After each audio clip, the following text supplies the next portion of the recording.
everyone, this is Zayden, and in this video I'm going to be showing you the many garden hacks that you need to know this year. Let's get started. Number one is milk jugs.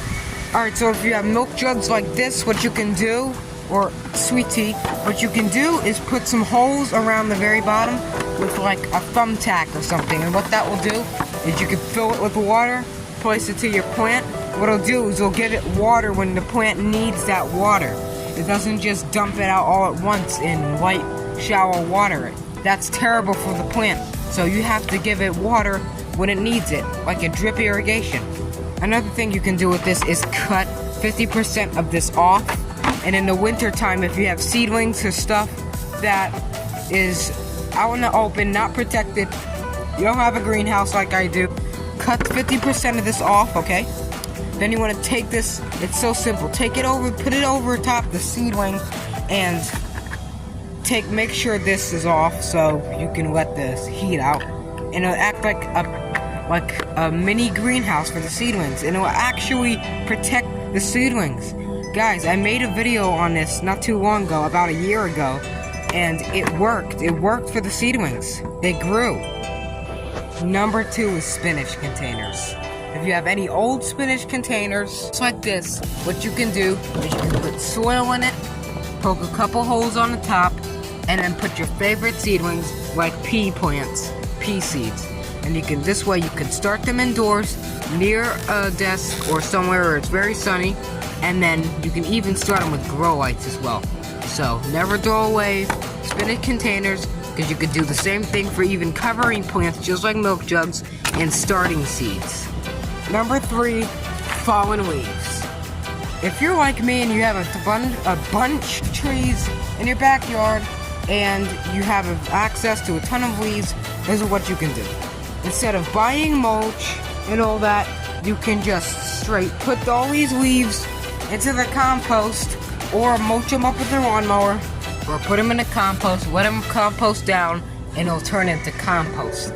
Or you can wait a little early and make it mulch. So you could do a top dressing around these plants, protect the plants from frost or the roots, and even add a slow releasing fertilizer. Number four is greenhouses.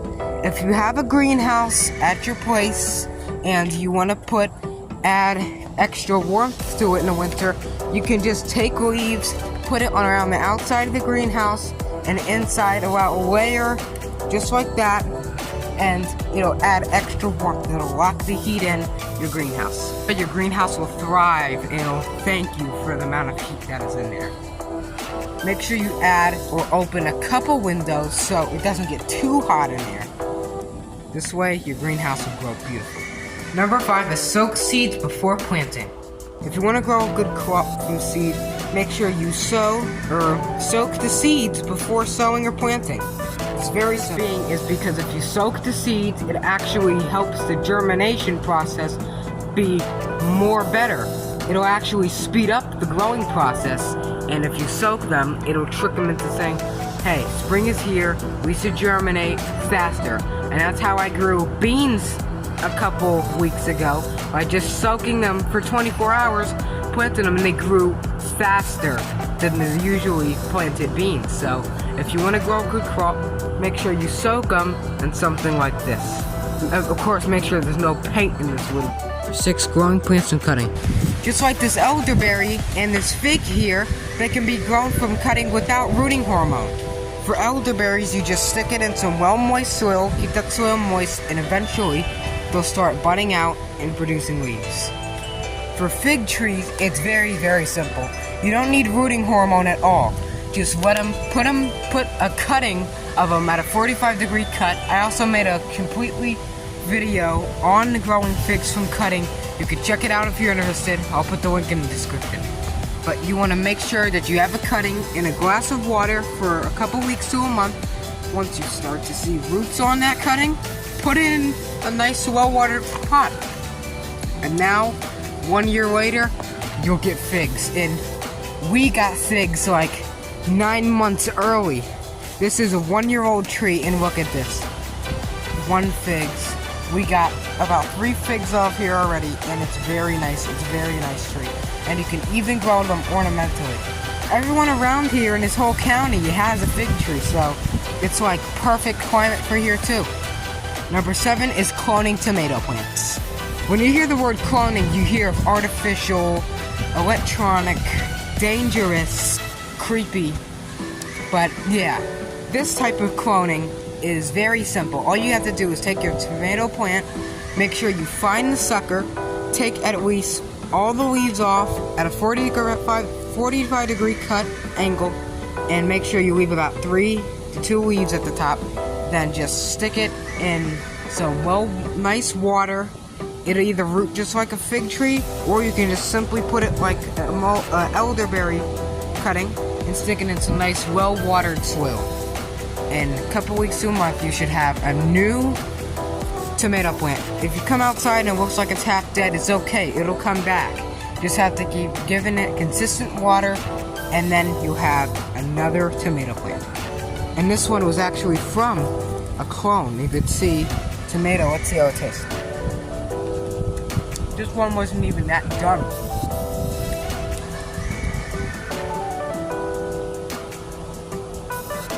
Highly a lot of flavor.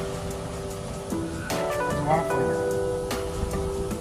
It's a little bit more tough. And that's better than the unripe ones you get at the store. I can tell you that right now. 8 is growing blackberries from cutting.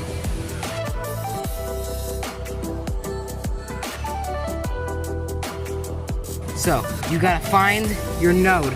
Wherever there's roots actually coming out like this, now I can cut the piece of this vine, plant this node, and now I'll have more blackberries. So, all I have to do is trim off this piece of this vine, and now I'll have blackberries. Just leave your vine, the tip of your vine, laying on the ground, or even cover it with mud. Number 9 is squirrel and pest control. Just use some vinegar, dilute it a little bit in some water, and spray it on your raised bed. This will actively keep them away from your raised bed. And I also made a totally separate video if you want to see that.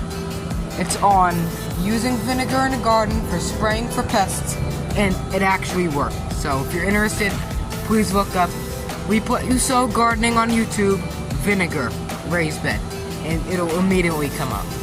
Last but not least, number 10, my favorite. If you have a raised bed or even a pot, I also made a video on this as well, but it's a very old video.